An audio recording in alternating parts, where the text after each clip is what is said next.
60, even 70 miles an hour across the valley.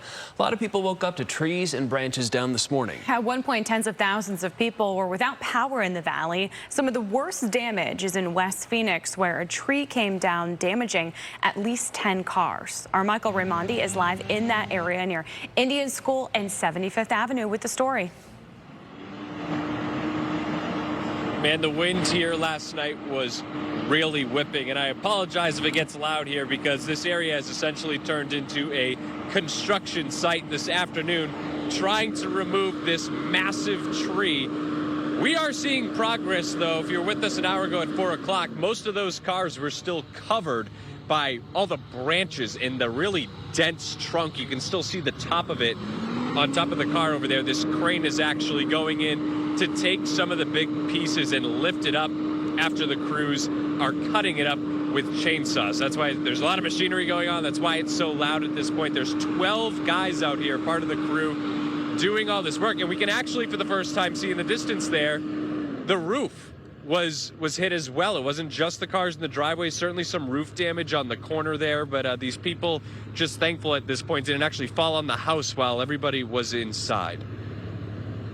The chainsaws are out, and the crane is lifting the big parts of this tree off of the 10 cars it smashed down onto last night. I always had a fear that it was going to fall, but I didn't think on cars. This is Ambrosia Parsons' Nissan Sentra that was almost split in half. Absolutely totaled. On the other side, the door is like pushed out, so nothing saving that front bit. A man living at the end of the street was recording his shingles lifting up on his roof. He started to hear cracking sounds, so he turned around and saw that 70-foot tree come down. It scared the heck out of all of us. You would think that the roots were, in their permanent position, but it just yanked it out like nothing. The pieces are now going through the chipper and will be taken away. Thankfully, these cars were the only thing damaged.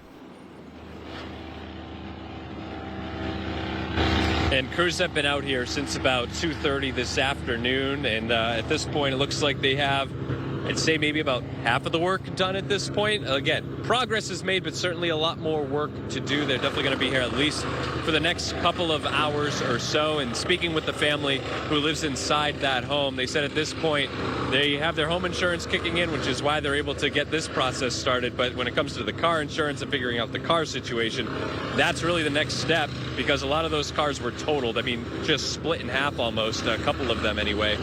And so right now they're really just going to have to share one car that was actually parked on the street and avoided that tree falling down last night. So thankfully it's the weekend, they don't have to work, but for the time being certainly going to have to figure out a way to manage all the things they have to do with just one car.